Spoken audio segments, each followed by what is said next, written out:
बिस्मिल्लाहिर्रहमानिर्रहीम। दोस्तों, आज की कहानी का उन्वान है वार्डरोब। बिलराज साहनी बॉलीवुड के नामवर अदाकार थे।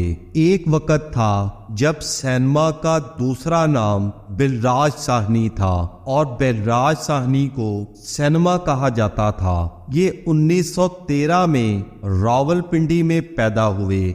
गार्डन कॉलेज में पढ़ते रहे, फिर गवर्नमेंट कॉलेज लाहौर चले गए। वहां से अंग्रेजी लिटरेचर में एमए किया। रावलपिंडी वापस आए, शादी की और बेगम को लेकर बंगाल चले गए और रबीन्द्रनाथ टैगोर की यूनिवर्सिटी शांति निकेतन में अंग्रेजी पढ़ाने लगे। महात्मा गांधी से राब्ता हुआ। गांधी जी ने इन्हें लंदन भिजवा दिया और ये बीबीसी में भर्ती हो गए। वहां से इनका सदाकारी और अदाकारी का कैरियर शुरू हो गया और फिर बिलराज साहनी ने पीछे मुड़कर नहीं देखा। इनकी फिल्में धरती के लाल, दो बीघा जमीन, छोटी बहन, काबली वाला, वक्त और गर्म हवा बरे सगीर पाको हिंद में जदीद सिनेमा की बुनियाद साबित हुई। क़याम पाकिस्तान के बाद इनका खानदान भारत शिफ्ट हो गया। बिलराज साहनी 1973 में मुंबई में फौत हुए, लेकिन ये मरने तक रावलपिंडी और लाहौर को याद करते रहे।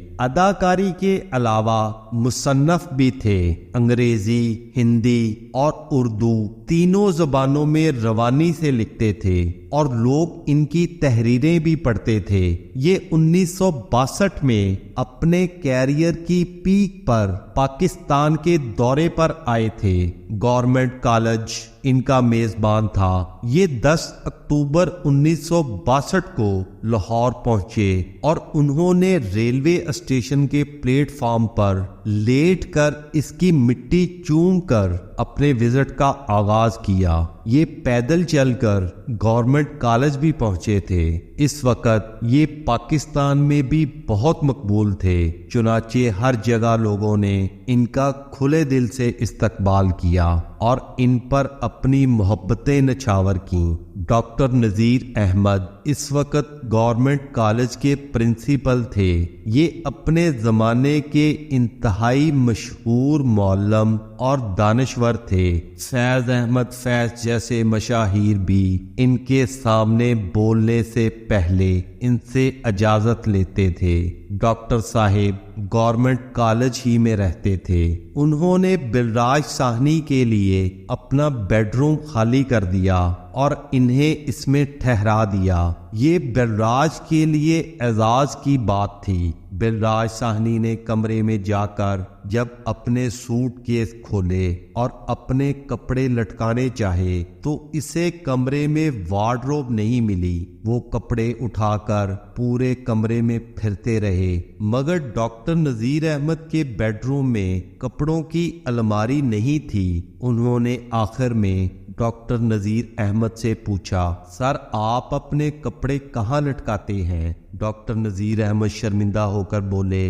बिलराज साहिब मैं माफ़ी चाहता हूँ, मेरे कमरे में वार्डरोब नहीं है। बिलराज ने दोबारा पूछा, फिर आप अपने कपड़े कहाँ लटकाते हैं? डॉक्टर साहिब के जवाब ने भारत के सबसे बड़े अदाकार को हैरान कर दिया। इनका कहना था, यार मेरे पास इतने कपड़े ही नहीं होते कि मैं वार्डरोब की मुसीबत पाल लूं। ये सुनकर बिलराज देर तक इनकी तरफ देखते रहे। क्योंकि वो गवर्नमेंट कॉलेज के प्रिंसिपल थे और ये वो अदारा था जिससे पूरे हिंदुस्तान का फैशन शुरू होता था। बिलराज साहनी ने तहकीक की तो पता चला डॉक्टर साहिब के पास सिर्फ 2 सूट है। एक लॉन्ड्री में होता है और दूसरा वो पहन लेते हैं। स्लीपिंग सूट वो बाथरूम में लटकाए रखते हैं। जूता वो 4-5 साल के लिए खरीदते हैं। खराब हो जाए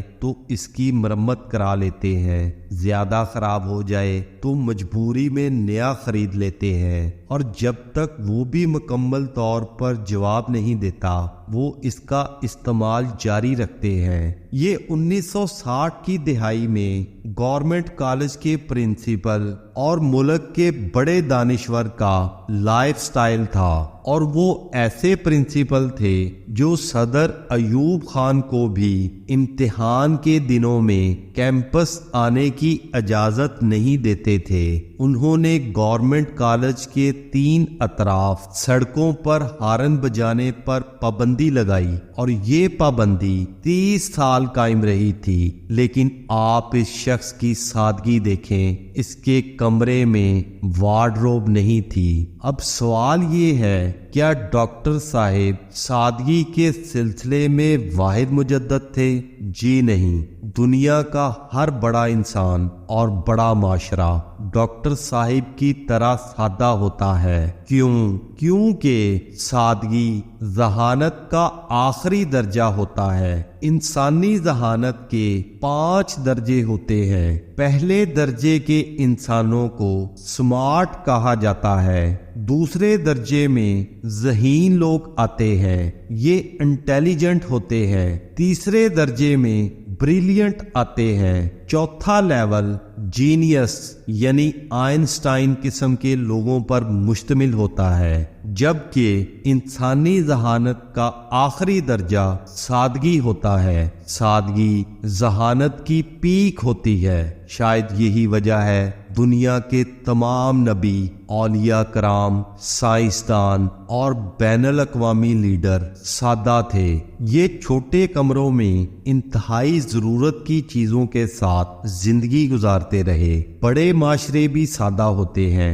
मैं इस सिलसिले में जापान, चीन और जर्मनी की मिसाल दूंगा। ये तीनों दुनिया की बड़ी मईशतें हैं, लेकिन इनके लोग इंतहाई सादा और आजिज हैं। आप इनसे रास्ता भी पूछेंगे तो ये हाथ जोड़कर आपके सामने खड़े हो जाएंगे। छोटे घरों में रहते हैं और कम से कम वसाइल में जिंदगी गुजारते हैं। हमारे शहरों में आज भी लंडे के कपड़े बिकते हैं। ये कपड़े अमीर मुल्कों के अवाम के गिफ्ट होते हैं। यूरोपियन लोग हर साल अपने फालतू कपड़े एनजीओज के हवाले करते हैं और एनजीओज इन्हें तीसरी दुनिया के मुल्कों में भिजवा देती है। जापान में सेकंड स्ट्रीट के नाम से स्टोर्स की एक चेन है। इसमें सेकंड हैंड अशिया बिकती हैं। आपको वहां जिराबों से लेकर रोलेक्स की घड़ियों तक मिल जाती है। जापानी लोग थोड़ा अरसा इस्तेमाल के बाद अशिया को आधी कीमत में बेच देते हैं और स्टोर्स इन्हें दोबारा फरोख्त कर देते हैं और इन्हें इस्तेमाल करते हुए किसी को बुरा नहीं लगता। आपको ये सादगी दुनिया के बड़े लोगों में भी मिलती है। मोरारजी जी देसाई भारत के वजीर आजम थे। इनके बारे में मशहूर था, इनके पास 2 पाजामे और 3 कुर्ते थे। ये बरसों ये कपड़े पहनते रहे। जब वो फट गए तो इनकी बेगम ने कुर्ते काट कर रुमाल बना दिए और देसाई साहेब बाकी जिंदगी वो रुमाल इस्तेमाल करते रहे। एप्पल कंपनी के बानी और मालिक स्टीव जॉब्स ने पूरी जिंदगी जीन्स की सस्ती पैंट और $10 की स्याह शर्ट पहनी। इसके कमरे में फर्नीचर भी नहीं था। वो फर्श पर सोता था और इंतहाई थोड़ी और सस्ती खुराक खाता था। मरने के बाद इसकी वार्डरोब से 3 जूते, 2 पैंट्स और 5 घिसी हुई स्लीवलेस शर्ट्स मिली।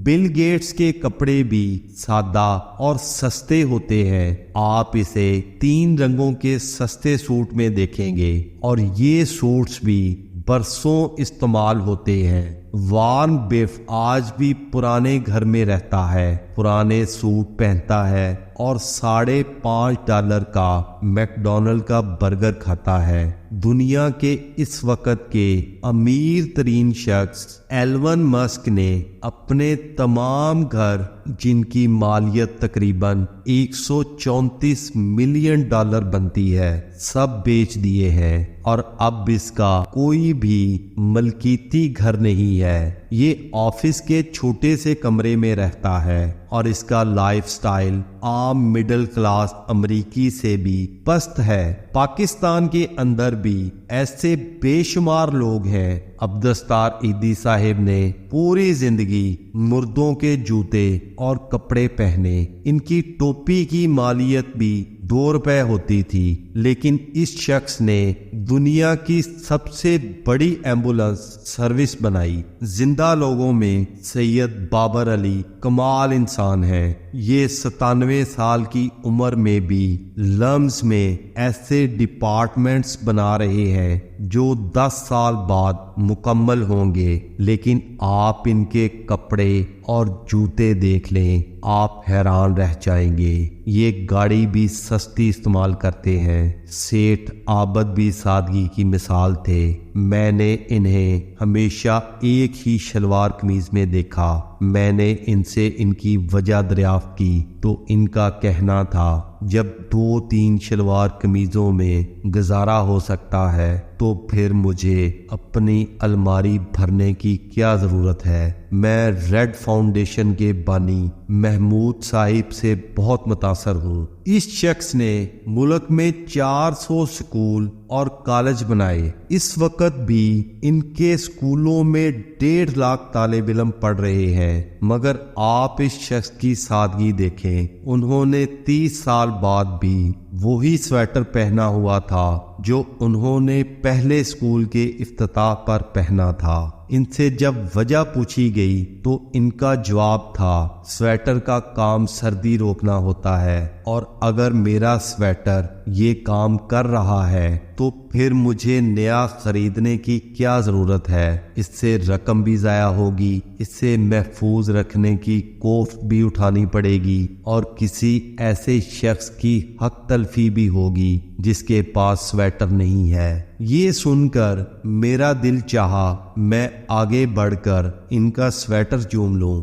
मैंने एक बार हिसाब लगाया मैं सर्दियों में कितनी जैकेट्स और स्वेटर्स इस्तेमाल करता हूँ। पता चला सर्दियों के सिर्फ 3 माह होते हैं और इनमें भी शदीद सर्दी सिर्फ 20 दिन पड़ती है। मैं इनमें सिर्फ 2 जैकेट्स पहनता हूँ, एक हल्की सर्दी के दौरान और दूसरी शदीद सर्दी में। इसके बाद अगला सवाल था फिर मेरे पास इतने स्वेटर और जैकेट्स क्यों हैं? मेरे पास इसका कोई जवाब नहीं था। यकीनन मैं भी इन लोगों में शामिल हूँ जिनकी ज़हनी अफलास खत्म नहीं हो सकी और ये वार्डरोब्स को नाक तक भरकर खुद को रईस समझते हैं और वार्डरोब भरो कि इस खेल में ये भी भूल जाते हैं कि वार्डरोब्स वाले लोग बड़े नहीं होते, बड़े वो होते हैं जिनके कमरों में डॉक्टर नजीर अहमद साहिब की तरह वार्डरोब्स नहीं होती। ये जानते हैं ज़रूरतें महदूद होती हैं लेकिन हवस की कोई हद नहीं होती। इसी के साथ इजाज़त चाहूँगा। हमारी स्टोरीज आपको अच्छी लगती है तो हमारे चैनल को सब्सक्राइब करें ताकि आने वाली वीडियोस का नोटिफिकेशन आपको बर वक्त मिल सके। बहुत शुक्रिया। अल्लाह हाफिज।